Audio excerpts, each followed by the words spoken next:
Maami naal jajabsitan talaa baay'eecha. Kinoo waraabamaa jirtaa bar viidiyoo argitanii xaafiin dhugaa akkatti nama maraaruun caccabsinii ka'e. Kitaafii kecha. Koda kabuuna qamadii laalla. Xaafii laal baay'eedha kun akkatti xaafiidha dhugaa akkatti namatti tolu. Kotta qamadii laalla dannee suuta edin gufta.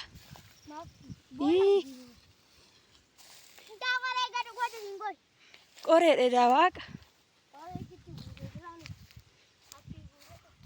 Baadiyyaa biyya koo biyya dhalootaa koo jedhu warri sirbananilleen sirbu. Namatti tola dhugaa yeroo kana baay'ee namatti tola.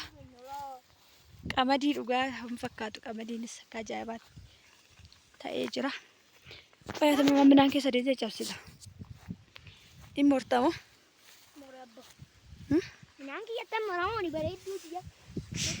Waaqa. Oko.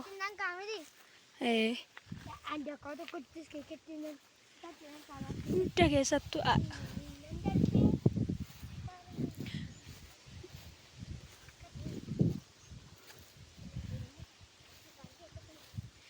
akkatti namatti tolu dhugaa magariisa jechuudha dachee magariitu. Naani kokkaa keessa deemtan caccabsini.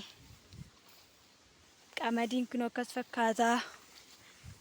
Kun kan maatii kooti jechuudha qamadiin illee. Akkasin isiniin jedhaa. Margi haala kanaan namatti tolaa baarzaafiin hin jira. Gosa hedduutu jira. Xaafiin inni garasii sunillee kan maatii kootiti. Koota sirraan. Koota si deebinaa baqqashu. Gana xaafisiin kaasa maara baddaatti naani. Maa wal qorraa. Ishii. Tolee. Tolee siin jedhe obboleetti ko. Hojii nama kun booda ka. Baddaadha moo'ii fuuldura sanii miti hojii qofa. Qofa baddaa sanii garuu. Dhugaatiin dhalate.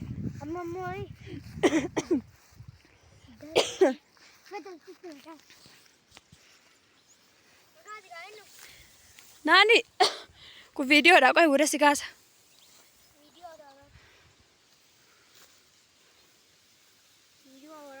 Maazarri laal kanoo gara siyaas deemti. Bukkeenyi roobaa jira. Bukkeenyi utumuu isaa hin hafu.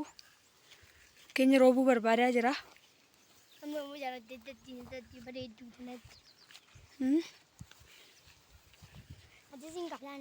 Bakkee horiin ooluuf iddoon jireenyaa gargaarii. Akkasiniin jedha.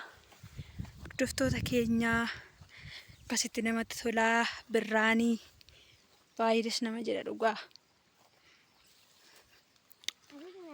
Siniin jedhaa. Xaafiin akkas hin jiraanti? Kun garbuudha moo wantiidha? Bisi qamadiin jedhee laal garbuudha. Waaqa kunoo qamadiif garbuu. Kuni garbuudha qamadii miti. Dura garbuun qamadiin seewaa qamadiin kanadha. Qamadiin isa gadii kana kuni garbuudha. Naani qoyka. Kaloo horiitu dheedaa jira jechuudha. Migira yaadattu qofa migira yeroo gurtan. Migira gurtanii beektu migira yaadattu. Migirillee hin jira. Warri migira guuruu jaallattan jirtu migira baqassuu fa'a. Isiniin jedhaa. Akkasii ani garuu badaan guurre migira kana. Warri guurtanii beektan. Warri jaallattan baqassuu fa'a. Isiniin jedhaa baadiyyaan akkana fakkaatti namatti tolti. Horiinis kun haala kanaan bishaan dhuganii dheedanii quufanii cicciisaa jiru. Kuusaan immoo dheedaa jiru. Isiniin jedha hordoftoota koo. Jireenyi biyya keessaa namatti tola. Biyya ofii keessa jiraachuun nama gammachiisa. Biyya ormaa keessas immoo hojjechuuf argachuuf hin deemama. Isiniin jedhaa garuu biyyoo fi nama mararti. Kinooti warri naala kanaan kun isaanii dheedaa jiru. Kun isaan immoo ciciisaa jiru quufanii bishaan dhuganii gaaddisa ciciisaa jiru. Akkas fakkaata isiniin jennaa. Fardiin hin jira. Harreen illee hin jirti. Oolan irree kunuuti hin jirti. Horii gosa hedduutu jira jechuudha.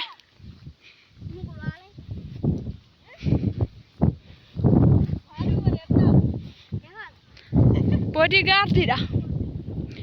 Oolaa jabdee kunuuti. Isiniin jedhaa. Akkana fakkaataa. Horiini beeloftee galuu. Waaqa. Hordoftoota keenya akkas isiniin jedhaa. Laayikii gochuu sheer gochuun nagatiinaa. Isiniin jedhaa. Wanti hunduu haala kanaan jira jechuudha.